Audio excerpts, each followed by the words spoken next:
And if you change your mind and want to stay, we'll let you He's do that. thankful too. He's just up there to introduce you. What do you That's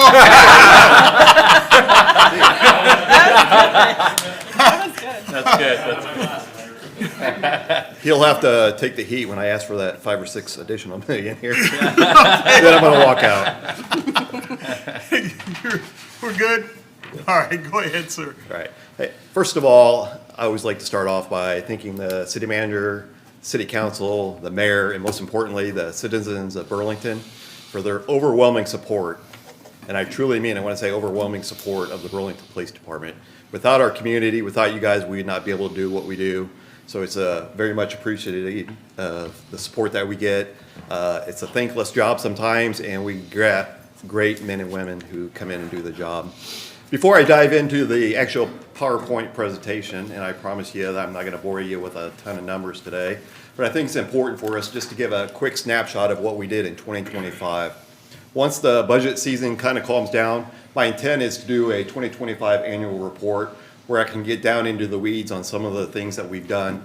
Because like I mentioned to the city manager, we have some real positive trends on the law enforcement side, and I attribute that to the hard work that our department does on a daily basis. So I want to be able to share that, especially with it being my last year as chief.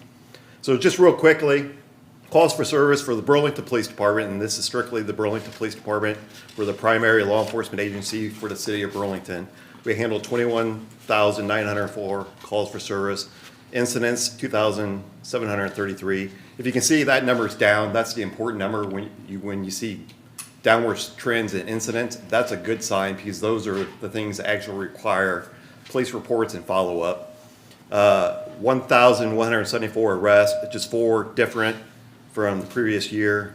Per council, one of the priorities that was given to this department was to increase traffic enforcement, specifically in and around school zones. We did that. We did that significantly. Traffic stops were just shy of 6,000. We wrote 1,617 citations compared to 906 the previous year. So with that, that's just a real brief snapshot of what we did in 2025. It doesn't tell the full story, obviously, but those are the numbers that I want to base off our request here today for our budget. I also think it's very important to highlight that each city department has its own special needs and priorities. The one thing we don't have is the benefit of being a revenue generating department, nor do you want that. That would create horrible law enforcement. So every city department has their priorities, as we do. I'm up here to prioritize what we need to continue to do our job as the Burlington Police Department. So with that, I'm going to get into the presentation. If I go too fast, too slow, throw something at me, I will not be offended. I'm not going to read things to you. Basically what this says, I'm going to paraphrase it for you, is we have a no-frills budget. We have a no-frills budget, and we're asking for the things that we need to do to go out and do the job. As chief, I need to support, advocate, and provide the necessary resources for the men and women to come in and do their job on a daily basis. If as a chief you can accomplish those 3 things, then you're doing your job appropriately. We look at needs. Do we have several wants? We do, but with the climate, with the budget and everything else, we recognize that. So we strictly are looking at the needs of the Burlington Police Department for them to go out safely and effectively do their job on a continuous basis. Obviously, our budget is identical to other people's. We have personnel, contractual, commodities, and capital outlay. Our total all-in budget is $7.5 million. That's an approximate 7% increase from FY26 request. And I can go into why that is here shortly. Our largest expense is our personnel at 84.22% of our budget. I've said it many times, I will continue to say it. Our most important asset is our people. If we don't have officers to go out and fill and do the job, we will not be able to accomplish our mission or our task. Our personnel costs are at 6.390755. That's an important number. That's a number that I have no control over, though. Those are governed by collective bargaining agreements and other issues that are outside of my control. But when you look at 84% of my budget, and the budget's at 7.5, at the end of the day, I have very little wiggle room on what I spend money with. So when we do make decisions on what we want to purchase or use that money for. We got to do it wisely so that we get the best bang for the buck. We are currently authorized for the Burlington Police Department at 44 sworn positions. Something being short-staffed, or if there was anything that's a positive out of being short-staffed, was we had to do more with less, and it forced us to go back and take a look at the roles and responsibilities within our department. And we did that. We were able to go from 11 command positions down to 9. My theory is I'd rather have less people behind desk and more people out on the street. And with 9 command officers, we're able to do that. We're currently 8 officer positions down, and civilian positions in lieu of sworn positions is 2, and I'll explain that a little bit more here in a minute. And lost funds 8 of those positions for us. We are technically 10 officers down, but what we did is, due to the difficulty in hiring highly qualified candidates for the Burlington Police Department, we thought outside the box and we created 2 civilian positions to reduce the workload of the sworn staff.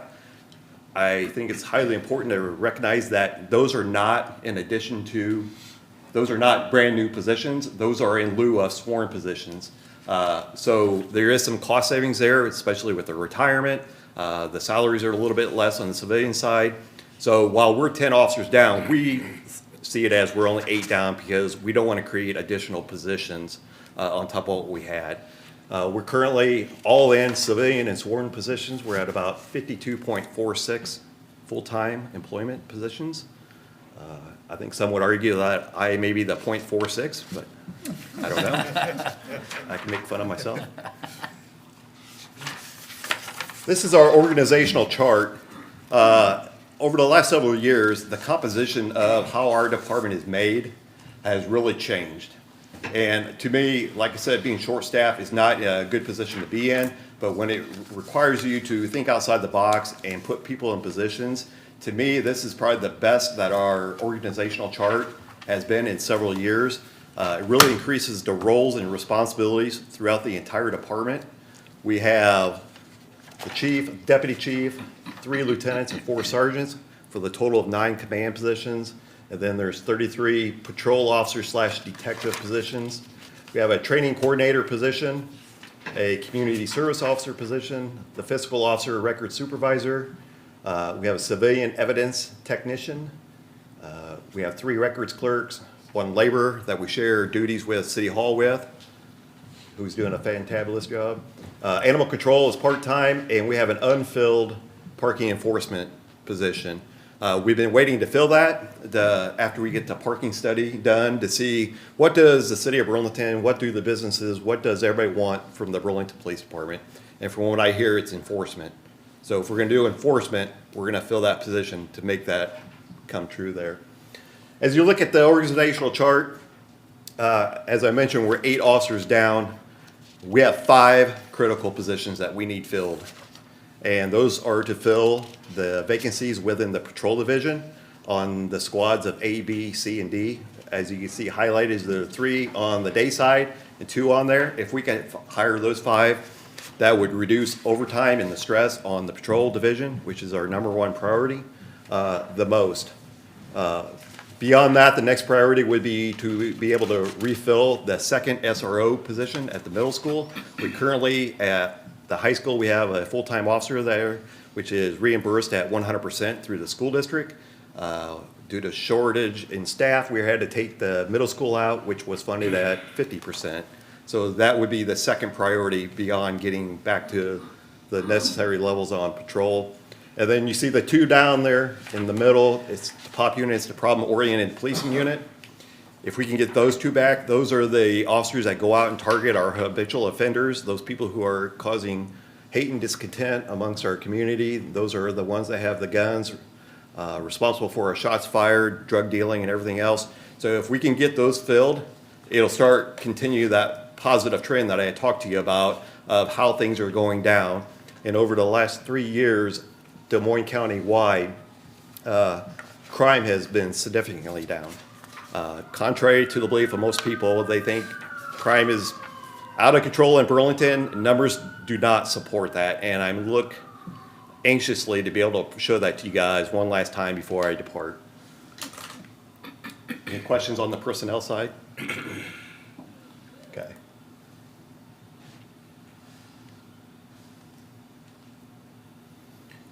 One thing is the local option sales tax. The Burlington Police Department has 8 officers funded through Lost and 3 squad cars that are funded each year.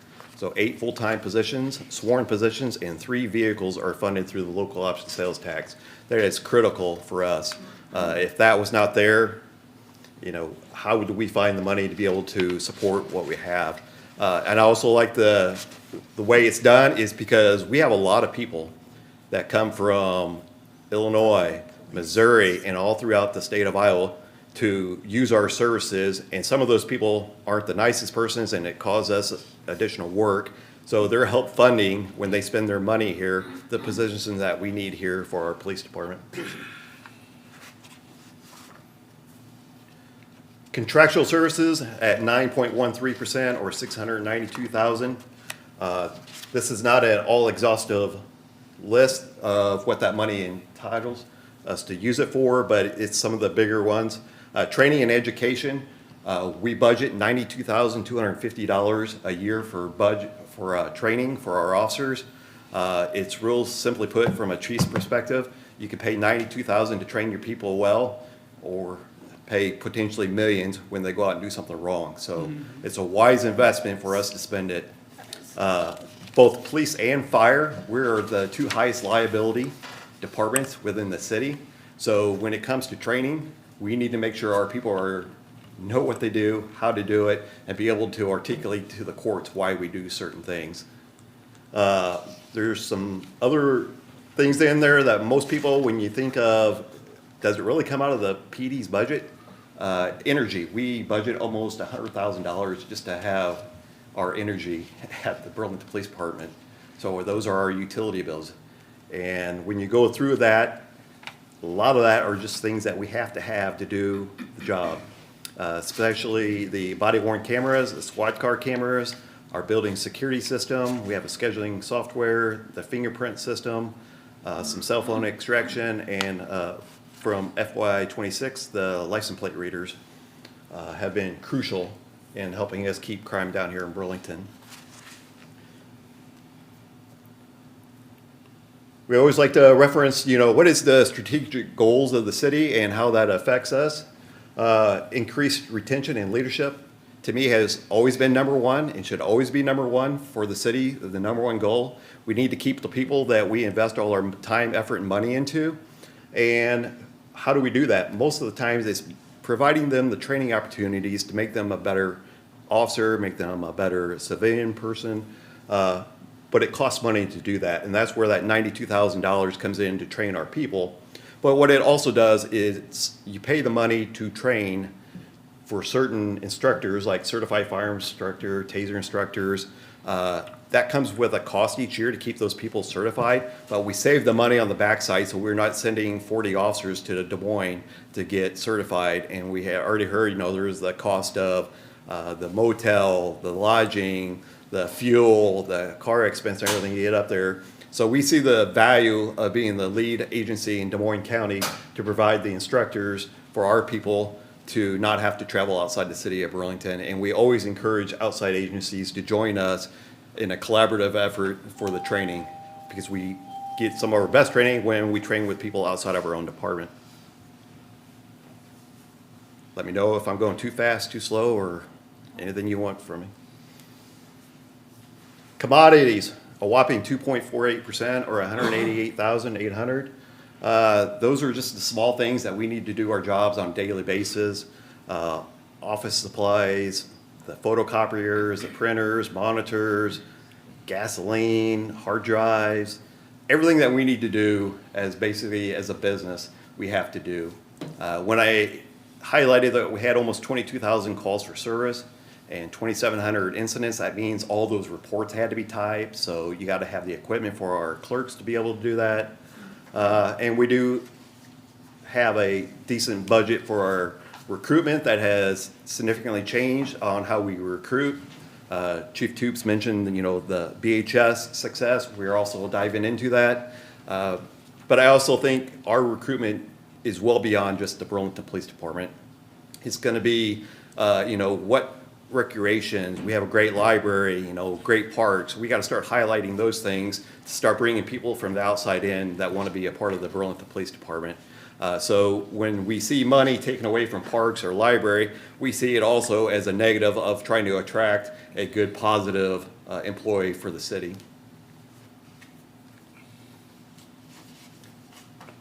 Capital improvement plan for FY '27 is 4.15, or 315,400. We're asking for 3 fully marked upfitted squad cars, and when we're talking upfitted, that's the decals on the side of the cars, camera system, a transport seat, console, light bar, siren, computer, printer, and scanner. It sounds like a lot, because it is, because those are the officers' offices for 12 hours a day. That's where they work out of. So you have to have all that equipment in there. We also want to maintain our camera fleet, so we're asking for 6 body-worn cameras, 3 stationary radar units, 3 PBTs or preliminary breath test units, 6 AR-15 rifle with optics, 12 special response team helmets and body armor, 3 digital cameras for the criminal investigations division, and for our records, they want to digitize 158 rolls of microfilm.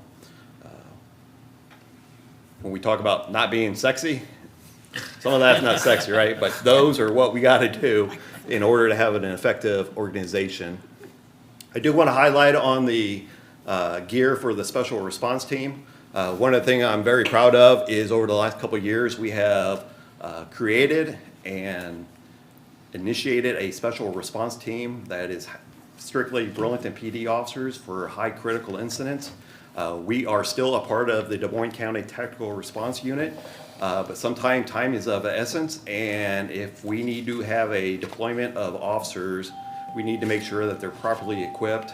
That's special body armor, that's special helmets, special radio equipment, that's the special guns with optics and everything else, so that we can immediately address whatever the threat is at the time. In the past budget, and it may have been in '25 when we actually were able to fund it, was the van. That is crucial to be able to get 12 people or 8 people into a van to a situation, and we just got that upfitted through some additional money outside of the general funding, which is going to be for great use, not only for the Burlington Police Department, but for countywide if there's a critical incident. Real quick, Chief, the 3 stationary radar units, are those ones that you just set up around town? No, those are ones that are actually in the car. Oh, they're part So of for the- stationary radar Gotcha, control. okay. All right, and then after you digitize the 158 rolls, you won't have to do that again, right? I'm sure we will. Probably the most difficult thing that we were tasked with in our budget process was coming up with a 10-year CIP plan. This technology that we will need in 5 years isn't even out yet. There are some constants, there's some knowns that we can anticipate.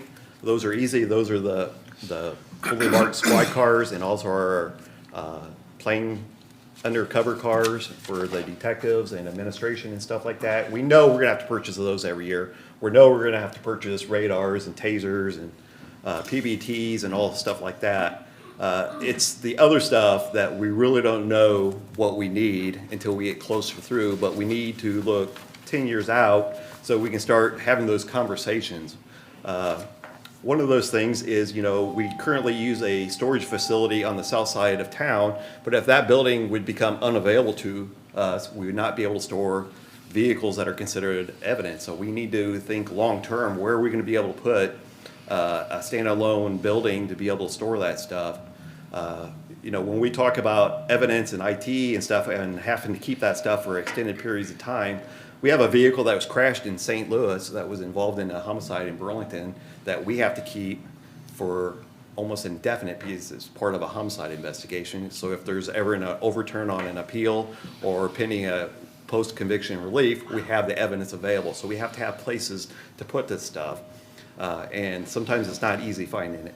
So, and I'm assuming it would rather be a building than like a yard to Yes. prevent any tampering. Correct, and because we have to maintain the integrity of it as evidence. Gotcha. So that when we take it to court, we can say it was within a secure facility.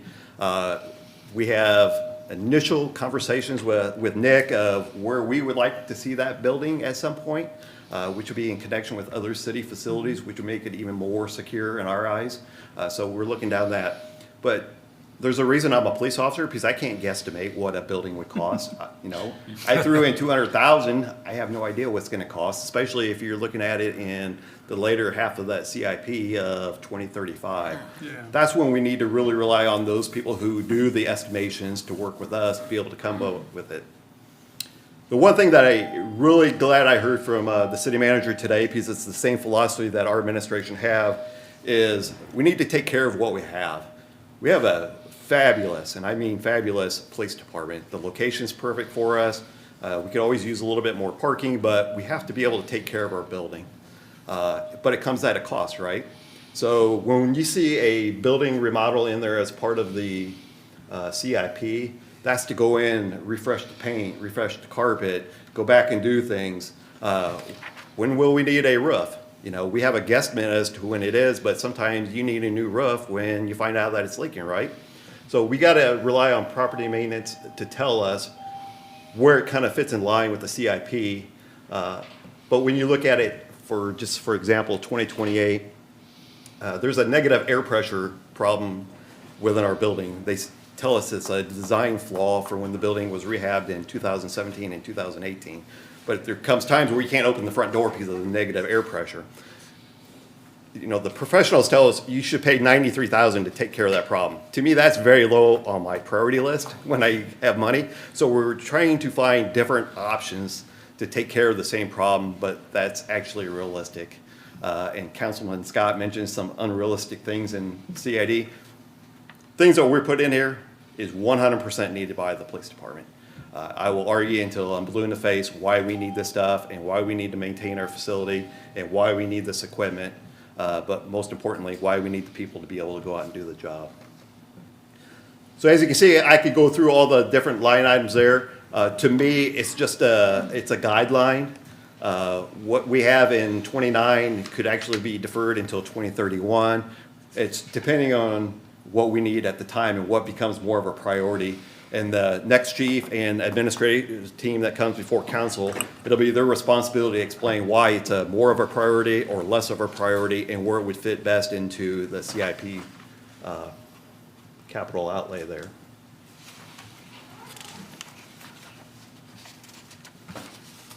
We do try to go out and obtain grants to help offset some of the cost. The Governor's Traffic Safety Bureau, we get roughly $20,000 a year. That's for overtime reimbursement to go out and do the traffic enforcement that I had outlined. So when people say, don't you have anything better to do? Most of the time when we're out doing traffic enforcement, it's through a grant, it's funded through the money. Yes, we do have better things to do, but we're supplementing that by the grant at almost $20,000. We also have moved towards buying some equipment.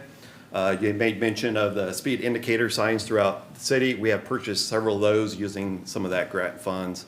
And it helps also keep track of speeds and speeding trends that we can use for deployment of traffic enforcement. Simple as up to $8,500 for bulletproof vest partnership. We do that. For the Southeast Iowa Narcotics Task Force, we apply for the grant. We monitor the grant, we do everything for the grant, but it's a 2-county task force that's housed at the Burlington Police Department. So it's Henry County Sheriff's Office, Des Moines County Sheriff's Office, West Burlington, and Burlington, who are all part of the task force. But we have taken on the responsibility to house them, to supervise them, and to handle the money. So at some point, future conversations, other agencies may have to step up their contributions and what they do as far as the drug task force. Within the past couple of years, we expanded it to Henry County. I truly anticipate in the near future that to be expanded even more, maybe towards Lee County and Louisa County, because more of the regional approach seems to be the best trend for drug task forces. The bottom is another burn justice grant. We don't know if it's going to be available. We are told that it was put on hold due to the government shutdown. That's usually between $20,000 and $30,000 a year that the police department receives. That money has been used for the purchase of a UTV side-by-side, license plate readers, pole cameras, special cameras for the police and fire department, Cellbrite extraction for taking information off cell phones and computers for those investigations that require it. So we really rely upon that $20,000 to $30,000. While it doesn't seem like a lot, it is when we go out and buy the equipment just to be able to do the investigations that we need to do. We had talked a little bit about IT and kind of where we think that is. I truly believe I could probably justify an IT person alone just for the Burlington Police Department due to the level of IT work that we have. But we're willing to share. We're willing to share with the county. We're willing to do anything if we can start getting somebody to be in the building for our IT problems, because everything we do is, the use is through technology, just the body-worn cameras. Every crime, a cell phone is involved or a computer, and you have to have the ability and the training and the storage and all that stuff that comes with it to be able to preserve that evidence in a timely fashion. So an IT person within the police department, that's a want, but in the near future, I think it's going to become a need. Some of the other grants that we have applied for in previous years is like the COPS grant, but typically to get a fully funded police officer position, you have to guarantee that position, and it's a creation of a whole new position. And I'm not telling this council, nor would I with a straight face, we're not asking for more people for sworn positions. I think we're good, we're properly staffed to be able to go out and do it. We just want to be able to get the authorized level of that 44 sometime in the near future. Enhanced community image. We hear about that a lot in our strategic planning, and when we talk about the perception is that crime is, or Burlington is crime-ridden, it's false. Is it higher than it should be? Yes. I think we can all acknowledge one act of crime is more than a community should accept. But compared to our comparable cities and some of our dynamics here in Des Moines County, the low poverty rate, or the high poverty rate, low graduation rates, and a huge amount of substance abuse within this county drives up our calls for service and our activity a little bit more. But some of the things that we do, especially through the CIP, is how can we kind of combat that, and what tools of the trade do we need to have? Body-worn cameras, squad car cameras, digital cameras, everything we need, everything we do, we have to memorialize and show the world that we did it right, because we're always under the microscope in law enforcement, and when those tools will save you millions when you can say, we did it right and here's the video. Also, I had already mentioned the special response team protective gear, and simple as the license plate readers. We did use some of the money from that JAG grant last year to fund those. As part of my annual report, I'm going to bring forward the information and the statistics so far of the value of the LPRs that we have. We currently have 11 deployed within the city, with one additional one that still needs to be put up. I think you'll be amazed at the amount of resource that it has brought to us. And some of the future years of the CIP, we had included additional ones. But those are conversations that we'll have with council to make sure that you guys still see the value that we do on having them out there. Like I said, I take a high amount of pride for the men and women that come in and do our job every day. We heard from a couple of our reserve officers who I couldn't be more proud of last night. They volunteered 10 years of their time. Those are the type of people that we want to turn into full-time officers, because not everybody's cut out to be a police officer. Not everybody's cut out to be in law enforcement. It takes a special person. You have to have the ability and desire to help people and do the right thing. It's not just Burlington. It's just not Iowa. It's the entire nation that has the shortage in law enforcement. And we have to find a way, and we have, in several different fronts of changing culture, providing top-of-the-line equipment and training to attract people. Now we got to go that next step and see what that is to be able to bring those highly qualified people into our community to be police officers. And that's the first hurdle. Then we have to keep them. Because we see so many times the stories of people who leave our community and they never come back. We got to make sure we keep the people that we have here, because we have seen other departments take our people after we have invested a lot of time, effort, and money into them, and they're highly successful in other agencies just for a little bit of extra money. So that's my presentation on the budget. Like I said, not to simplify it or dumb it down any, but the amount of money that I get to play with is so nominal that we're simply asking for the equipment and the ability to go out and do our job with that equipment and the people, those 44 officers and the total of 52 full-time staff throughout the entire department to be able to go out and do the job that we do on a daily basis. Didn't go into each individual line item because it would bore you on office costs and stuff like that, but I'd be more than happy to address any concerns or questions about any of the budget I didn't cover for you in the amount of time that I have left, which is negative 1 minute, I think. You're fine. Questions, gang? I would just say basically the same thing I said to the chief, too, that I know the people of Burlington appreciates the services that you provide, as do I, and that I think the people of Burlington are generous with public safety, and they will continue to be generous with public safety if you can continue to deliver as you have, and I have no doubt that you and your department will, so thank you for your services. I appreciate that, and we really take pride in the community outreach that we do throughout the year. We're going to make mistakes, and when we make mistakes, because we're human, we have to have the people behind us knowing that we didn't deliberately do something bad. It's just in the nature of the business and so many unknowns that we address on every call. And as being human beings, we're going to make a mistake every once in a while, and to have their support, knowing that is huge. So thank you. And also, real quick, I'd like to say if somebody is on the fence about how they feel about the Burlington Police Department, please sign up for the Police Academy, the Citizens Academy. It's fun. You'll have a good time. You get to know these guys, and they're worthy of your trust and your respect, and you will have a good time. And there's a few extras in there that you might enjoy too. But definitely recommend that to everybody that's listening in. Thank you. Great, I'm going to echo their thoughts. Great job, Chief. And again, I can't, I'm going to keep expressing my appreciation, specifically my appreciation for the job you've done as chief. Our department was in some disarray, put it bluntly, and it was a hiring decision that I was a part of the council made that, and you fixed it. And you also fixed the structure to where it made sense. And so your lasting legacy on our department is going to be felt for generations. I appreciate that. You make a councilman look a lot better than what they are.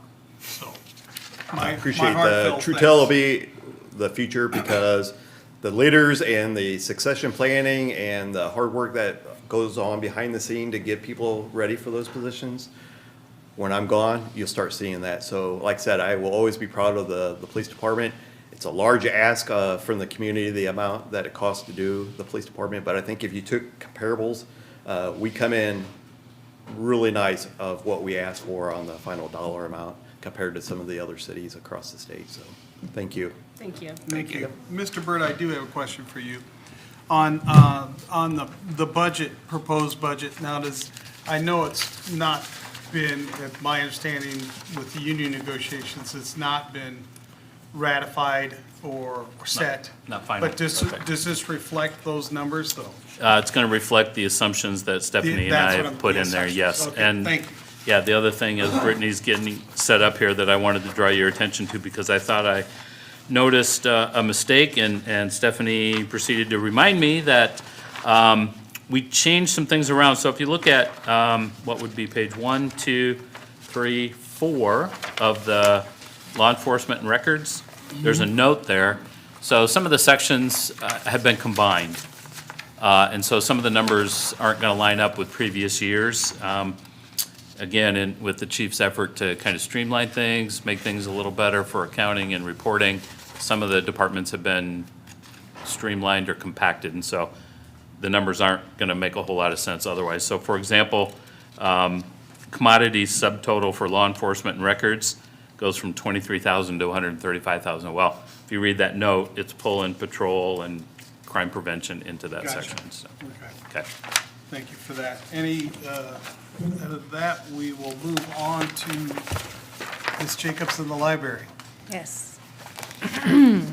We kicked off the fiscal '27 budget presentations last summer, and I had Philip Crapo as my opening slide back then, because 2025 was a banner year for the library, and that we hit 140 years since enacting Ordinance 21, which moved the Burlington Library from a private enterprise to a public one supported by tax dollars. For 140 years, we've continued with that, and we have 3 trustees in the audience today who are continuing the work of Philip Crapo. Todd Shelf, Roger Hatterberg, and Amanda Manchime are now serving on the library board, which is voted on by council, appointed by the mayor. Crapo, in 1885, worked with the Knights of Labor and many concerned citizens to push for a free tax-supported library system that was open to everyone. This is significant because in 1885, only 20% of the global population was literate. And it was right on the heels of states like Missouri, just 40 miles to the south of us, who had weaponized literacy and made it only available to white folks. It was illegal in Missouri to teach anybody of color to read or to write. So in 1885, Philip Crapo, Knights of Labor, and concerned citizens of Burlington were on this road to progression. They saw how the library and access to information could edify the community, and they enacted Ordinance 21. I'm going to talk a lot about literacy today, and when I say literacy, I don't just mean the ability to sign your name or to read a headline. That's functionally illiterate. What I mean by literacy is the ability to sit within a text, read it, understand and absorb what the content is, and then regurgitate it back out. And then there are other elements of literacy that we could talk about that are kind of offshoots. Numeracy, the ability to read and interact and manipulate numbers. AI literacy, digital literacy. There's lots of different kinds of literacy, but this encompassing idea that you can sit with information, absorb it, and then regurgitate it back out is the general definition that I'm going to talk about today. So as Crapo set this mission for the library in 1885, we're going to kind of walk through and see how this is manifesting today, and we're going to look at 3 different sections. What is it that we do at the Burlington Public Library? Why do we do it? And how do we do it?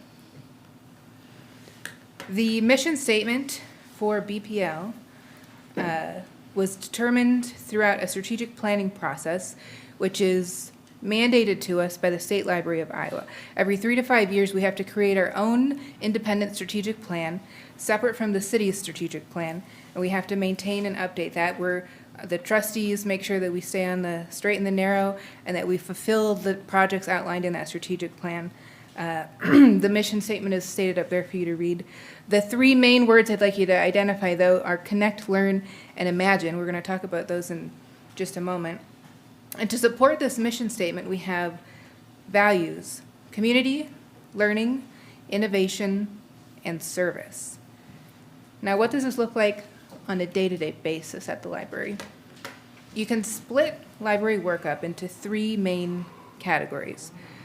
We curate and maintain collections, host year-long events for people of all ages, and we maintain and staff a facility. Curating and maintaining collections takes a significant amount of time. We're held to local ordinance, state code, and congressional laws, the First Amendment being the main one.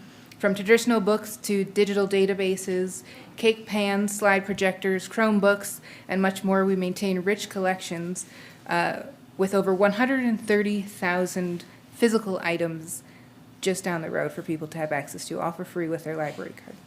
This is done with a careful eye on the usage of each item. We monitor circulation statistics. We receive community input through forums on the website. We have processes to go through if somebody has an issue with anything in our collection. These are all outlined in our policies, and it's a constant ebb and a flow with the collections of removing things, adding things, and monitoring how they're being used by the public. We do keep a close ear to the ground for what's happening in our community, and we try to adapt and pivot so that we can meet the needs of our community. Launching on February 1st, in just a week and a half, we will have a new suite of services that will be on offer to all library card holders. With Gale, there will be 3 of them: Udemy, General One File, and Get Set Up. Last summer, when CASE started getting a little bit more serious about shutting down the factory, we took a look at all of our databases and we did a cost analysis. Anything that cost over $10 per person, we reined that in and cut that database and sat on those funds in anticipation of CASE closing and getting some more databases that would help with the 200 plus employees who would have to quickly pivot and re-enter the workforce. This came to fruition, and so starting on February 1, these 3 databases will go live. I'll have a press release that goes out this Friday about them. But Udemy in particular is it's a suite that's in line with LinkedIn Learning, but it provides certifications for people who otherwise might not have skill sets to level up into office or managerial work. So by keeping a close ear to the ground and paying attention to what's going on in our community, we're able to pivot and allocate funds to provide services, tools, and resources to people, not only for their own edification, but for meaningful ways to re-enter the workforce. This is also a great way to help our young folks from high schools and SEC to enter the workforce with some additional certifications and training available to them with this database. So more to come with the Gale suites. But this is just a little snip of how we maintain collections that are meaningful for our community to help support the needs of the people here in Greater Burlington. We host year-long calendar of events. This is 100% funded by the Friends of the Library and community donations, which roughly shakes out to be $30,000 to $40,000 annually. Don't forget to shop at the Friends of the Library book sale happening this weekend. We start programming as soon as babies are born. Walter Joe Whiskey was received a couple days later. All babies are given their first book by the library. This is thanks to funding that we get from the Murray Foundation. We welcome them into the world with their first book, and we invite them to come to Baby Garden, which is the class we offer for the youngest of residents, where we model and showcase early literacy practices for families to implement at home. And we have elementary programs, tween programs, teen programs, adult programs. By looking at our demographic data these last few years, we've had to make some hard pivots. A lot of our focus, time, and energy was spent on K-12, and we are going to talk about the importance of those early literacy interventions, but with realistic demographic data here in Des Moines County, over 45% of our community is over the age of 65, and we were essentially not catering to them with the services and programs that we offered at the library. And so over the last 3 years, we've kind of right-sized that ship. Now the largest age group that we offer programming for is multi-generational age programming, so children, teens, and adults are all welcome at these events. The third element of the services that we do are to maintain and staff the 55,000 square foot facility.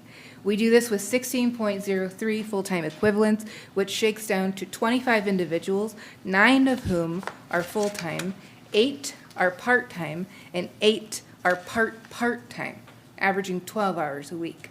This shakes out to roughly 1 library staff for every 1,500 residents and 1 library staff for every 7,437 library visitors. If you look at full-time folks alone, that's 1 full-time library staff for every 13,000 library visitors. To say that we are understaffed is a wild understatement. I talked about the budget being anemic last year. The staffing levels at the library are skeletal. We are bare bones. Everything that the BPL staff does day in and day out makes a welcoming space, a comfortable space, and an enjoyable space for our folks to visit. We also maintain 24/7 wireless networks, hardwired networks, which City Manager Chad Bird made mention of earlier. It's all done through dark magic and osmosis, I suppose. Dark magic. Lois has not received formalized training, and we maintain a lot of technology services for the public who come into that building. So a very big kudos to Lois for managing that for, I think she hit 37 years just a few weeks ago. That includes 6 public printers. I don't know if you're familiar with that song, Rage Against the Machine. The machine they're talking about is a printer. We also have 35 public computers, and then all of the staff technology that we maintain. Any questions about what it is that we do? Okay, well then let's take a look at why we do this. Going back to those 3 words that I highlighted in our mission statement, connect, learn, and imagine, those are correlated to 3 things that make us uniquely human. We are, as a species, highly socialized. Bees are social and ants are social, but no other species on the planet has social structures quite like humans. We are a highly social species, and social media and the internet has made an entirely new level of the social connections that we have. We are consciously cognizant species. We're, as far as we know, the only species on the planet who are aware that we are learning and who know how to hack and manipulate our own brains. We know that we can teach ourselves things and we can teach other people things. We're consciously cognizant of the learning that we can and that we do take part of.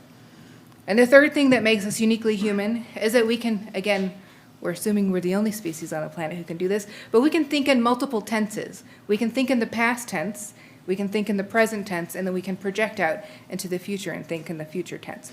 Connect, learn, and imagine. Connect. We're highly social. Learn. We're consciously cognizant. And imagine. We can think in those 3 tenses.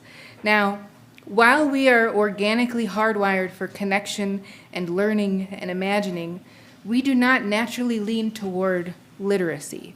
Literacy is an onerous task that we have imposed on ourselves and then required to be an active member of society. And it is so difficult a task that we have to start the moment we are born. And research is actually indicating now that it starts in the womb. We need to start reading to children while they're still in utero because the literacy lift is such a difficult one. Now, thanks to the huge brains that we all lug around in our heads, we can all claim billionaire status. We have billions of neurons in our brains, and we know that the neural pathways fire at a very rapid pace between 0 and 8 years old. And so that's the sweet spot for laying a lot of lifelong learning. There's this adage that everything you need to know you've learned in kindergarten. Well, that's because by the time you get to kindergarten, 5 or 6 years old, a lot of those neural pathways have already been laid. It's such an incredibly valuable part of our developmental process. And while we're in those ages, we're also out of the classroom. 97% of the learning that we do takes place in the informal setting. Not to say that school isn't important, it's just that we spend so much time outside of that formalized setting, and we're learning the entire time, we're picking up social cues, but a lot of that learning isn't directly tied to literacy. Literacy is something that has to be practiced, and it's not a state that we land at. You don't just become literate and then call it a day. Much like a bonfire, you have to continue to feed it and tend it and stoke it. And this is a lifelong practice that we're talking about. Language was developed around 3000 BCE, which on the evolutionary scale is a very small portion of our species as a whole. And until the 1960s, when half of the global population hit that literacy rate, people were walking around and exchanging money and participating in social structures without having to be literate. So this necessity to be literate is a fairly new concept for us. And because of the onset and the rapid pace in which technology is advancing, it's an increasingly valuable skill set that we have to have earlier and earlier and earlier. Kindergartners now are writing research papers. They're only a few paragraphs, but that is bananas. When I was in kindergarten, we didn't write research about papers. And math is changing. I mean, there's a lot of progress happening in how we can hack our own minds. But this kind of goes back to the idea that as a species, this idea of reading written hieroglyphs or characters or language is new, but it was a pivotal point in our history when we were able to hack what were biological limitations. By writing things down and compiling information in books or on scrolls, we're able to learn quickly and build upon those who have come before us. I didn't have to invent library science. I could just go to grad school for 2 years, learn, and then hit the road and participate. Ed Stone didn't have to invent rocket science. He was able to condense that information, absorb it in books, and then go on to lead the Jet Propulsion Lab at NASA. Books have hyper-sped the progress that we can make in society. And with this year, 2026, marking the 250th anniversary of the signing of the Declaration of Independence, which our forefathers laid out for us, this incredibly optimistic experiment in civilian-led government, one of the key components of that being successful is a literate society. You need people who know how to read and understand information to participate in government and to help lead it as a civilian leader.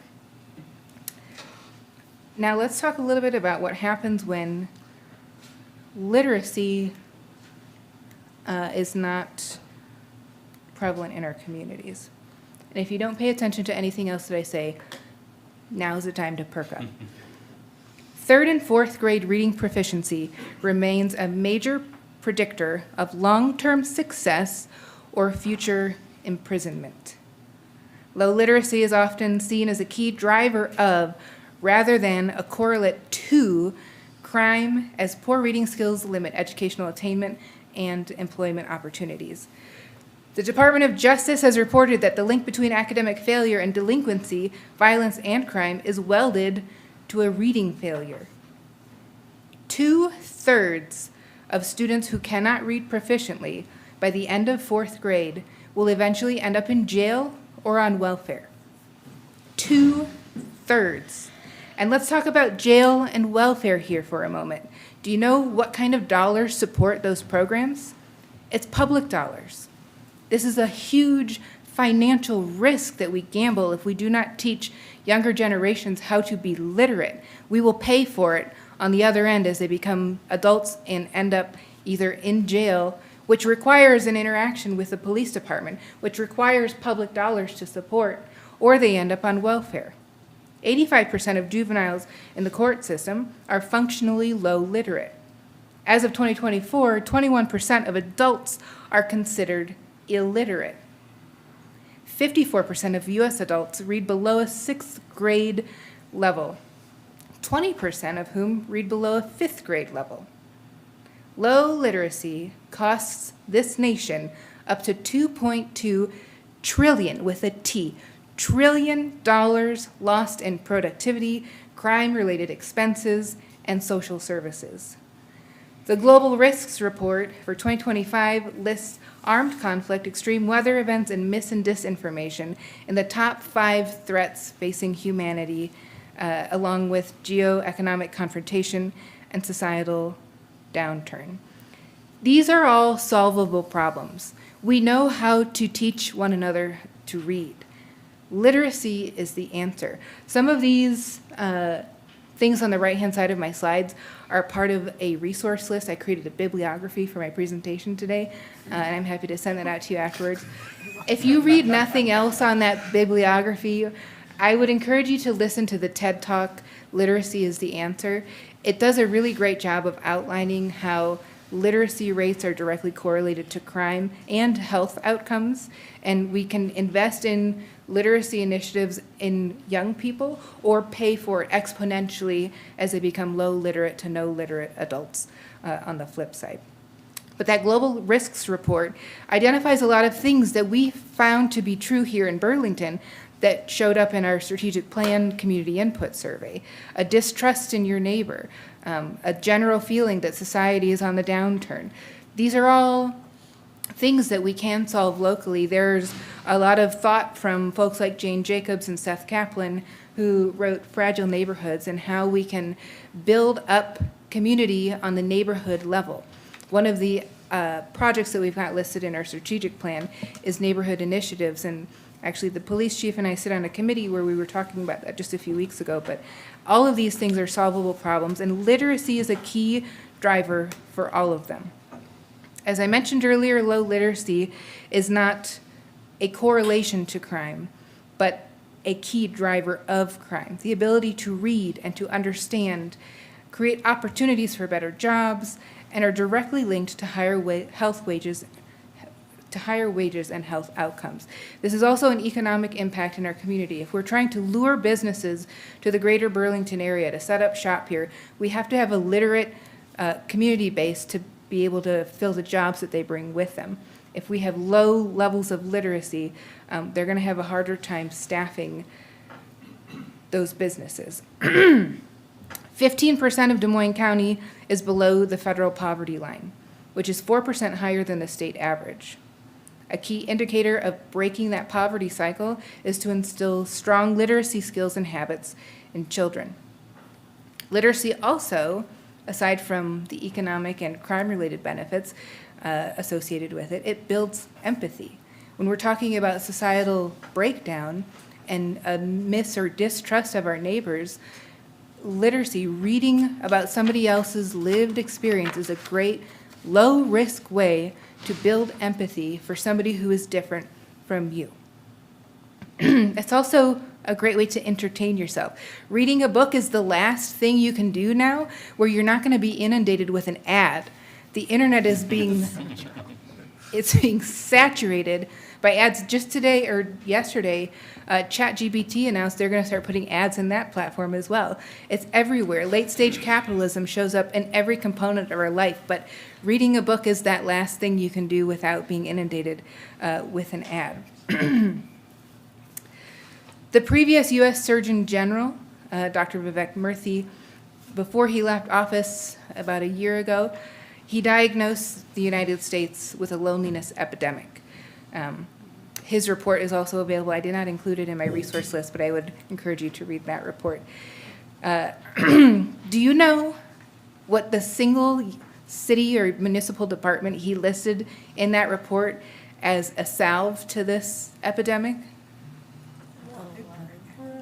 Public libraries. Yes. Eric Klinenberg, whose book is listed up here, Palaces for the People, he explores the research that shows that healthy communities, which have low crime, high trust, and high satisfaction rates, they have three things in common. They have healthy and well-funded public schools, public parks, and public libraries. Investment in public libraries is a very low-risk way to help with current issues in our communities, but you're also laying the groundwork for healthy communities long-term. Public libraries play a vital role in public safety, which is not only a concern outlined in our city strategic plan, but a major talking point with our state elected officials. One of the best ways to invest in public safety is to invest in your public library, for we bring an exponential return with a $5 to $9 value added for every single dollar you invest in this institution. And while I'm talking about money, let's take a look at how we carry out this work. Using the latest U.S. government CPI data, there's been a roughly 35% increase since fiscal 2013, though we've only seen a 17% increase in our budget from fiscal 13 numbers. This is due to significant cuts sustained, you can see on this expenditure history, significant cuts in fiscal 14 and 15.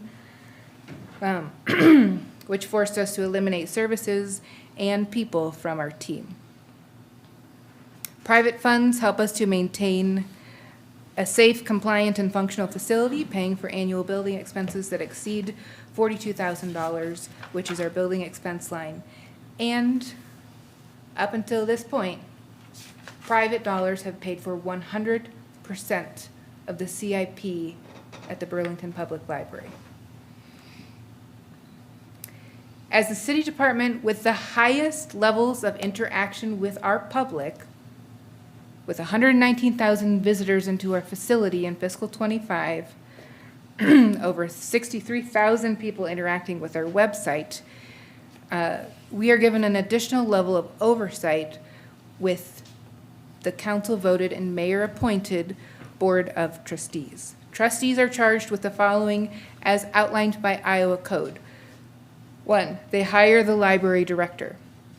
They approve and monitor the budget on a monthly basis. They develop and adopt policies. They plan for the library's future. They help with that strategic planning that I talked about a little earlier. And they evaluate services and advocate for advances. These are 7 volunteer individuals who have taken on an increasingly difficult board as the state legislature has put down incredible stress onto the public library. And it's not just the state legislature, we're feeling it on a federal level as well. These 7 trustees absorb a lot of risk on behalf of the city, and they do it all with a cheerful heart, and they're really the best board to work for. I put them through the ringer. We got a lot of education with this group, but boy, do they show up for this public library. The rate at which our community uses the Burlington Public Library does not keep up with the funding allocated locally. The next slide, I'm going to show you how we're supplemented with state and federal dollars, but this pie chart here on the left shows the fiscal '27 projections. So 1.8 million is what we're looking at for fiscal '27, and the majority of that covers personnel. Those dollars are supplemented with state and federal funds. These are fiscal '26 numbers. We have local dollars that come through Burlington's general fund, which more or less covers personnel, and everything else comes from outside 2080 contracts. As Chief Toops was talking about earlier, we provide full library services to people outside of the city limits who pay pennies on the dollar for what Burlington residents pay. This is also something that I have been talking about with City Manager Mr. Byrd, as well as our legislators. District modeling is inevitable, I think, in Iowa with our libraries. Iowa Code currently binds all public libraries to their municipalities, which is increasingly not affordable for a lot of these smaller communities. But with a service area of 38,000, it's carried on the back of 24,000 taxpayers in the city of Burlington. In fiscal '26, we did have a $75,000 cut, which is the full manifestation of the loss of the library levy brought about by House File 718. And as we talk about property tax reform this next legislative season, property taxes are sure to impact us again because we are now stuck squarely in the middle of the general fund with no alternative option for funding with the loss of that levy. We receive roughly $17,000 to sometimes $18,000 or $19,000 in revenue from the state through direct state aid and open access. And this is because we are in compliance with all of our accreditation points. If we were to start losing services at a faster rate or cutting things from our service suite to the public, we risk losing accreditation points, which then means we have fewer dollars coming in from the state. IMLS is the single federal institution that allocates federal dollars to public libraries. The way that that works in the state of Iowa is the state library receives all federal dollars and then provides services to our library. So for example, our website is hosted by the State Library of Iowa. They use federal funding to pay for that. If the IMLS is not funded, which is still up in the air as the government is still working on their next fiscal budget, if they don't determine whether or not if they determine to not fund IMLS by the time they figure out this budget, We are at risk of losing 2.2 million in services, which then they essentially become unfunded mandates for us to figure out quickly. This happened last year. The state library said, we're not doing email services anymore. We're not part of the city's email setup. And so when the state pulled email services away from public libraries, we quickly had to pivot and purchase licensing to have our own email host at the library. So we're on shaky ground with federal and state funding. So any advocacy that you can do for us, we surely appreciate, because it helps to fill some of those gaps that we've got. Lastly, we've got the CIP. I did put some of our expenses for this year on here, just to show where we're at and what we're doing in the next 3 years. You've got your workbooks with the next 10 years out there, but we've got some big projects coming down the pike. We've got 20 years this year in this facility. You saw the article in the paper last week with magnesium buildup in our water pipes, our backflow system. It was a good opportunity for me to remind the Hawkeye that this facility is 20 years old. We're open 52 weeks a year, 60 hours a week. That takes a toll on the boiler and the toilets and the carpet and everything. It all adds up. And 20 years is often the lifespan for some of these larger components that are in the facility as well. So we're going to start seeing some things creep up here as we work through the library CIP over the next several years. Are there any questions? Questions, comments? Oh, sorry. Are you ready to discuss the CIP? What you're asking? Sure. Okay. I just want to bring up, I think there's some things missing. There's no projections on roof replacement. And it looks to me like your roof's already starting to curl. I think it's at least, if nothing else, that somebody inspect it and see if it doesn't need to. We have polycarbonate shingles that are meant to look like slate, and we do have a company that comes out and takes a look at those. This came up as the solar panel project was a potential for the roof of the facility. We do have quite a bit of life left in that roof, so I don't have that projected on here as of right now, but it's something on our radar that we're keeping a close eye. The only thing really on the roof that I do have listed for fiscal '27 is the skylight replacement. We have a 4-panel skylight, which with 20 years, all the UV has been burned off, and the insurance to put people on the roof to reseal that window might outpace what it would cost to replace it. And then with extreme weather events happening and gorilla hail projected every year for the foreseeable future, insuring a skylight might not be feasible. And so we might just have to cap that with a metal roof to match the tower that we have. What's RCX? That's the recommissioning study that Alliant and SETI are going to do this spring. It's essentially, they're going to test all of the geothermal components to make sure that we're running as efficiently as possible, and then recommend any changes to help make sure that we are running efficiently. We were actually Alliant's first study done in 2014, and they made a few minor suggestions for us back then. They suggest you do this every 10 years or so, and it's been a little bit longer than that. And so we got SETI, the Clean Energy Districts of Iowa, to come alongside and pay for the program and manage it on our behalf. Thank you. You were having some boiler issues at one time. Did that get taken care of? Or? Oh, no, you'll hear a still lot more on. about that in the near future. It's still on. I didn't there, see anything in the CIP on it. So. That was. Yeah, it's right on top there, It's in this year. Oh, there it It's is. in this. sheet, 26. too. Mr. Bird, this is probably a question for you, Steph, because this is on our sheets. Library under general, light and power. It was 2023 actual is 83,000. 2025 was 7671, and then 2025-26 budget was only 23,000 and estimated 23,000. When we had a $75,000 cut, we didn't know where it was coming from, and we Okay. put it in the Alliant line because it was the largest line that we had. Okay. So it does look like a 44% increase this year in that Alliant line, but we ended up cutting a staff position because of that Okay, so you 75,000 cut budget staff cut. instead, but it ended up in Alliant. Staff was cut after the budget was submitted. I'm gonna, It I'm looks gonna, kind of, yeah, it looks weird, but that was part of just what she said. Do you know where we are at 50% of the year in that line item, by chance? I'm gonna put you on the spot, For but, Alliant, yeah, we're under 50%, but we're pretty close. okay, thank you. Okay, find it. that's why I didn't see it. Any other questions, council?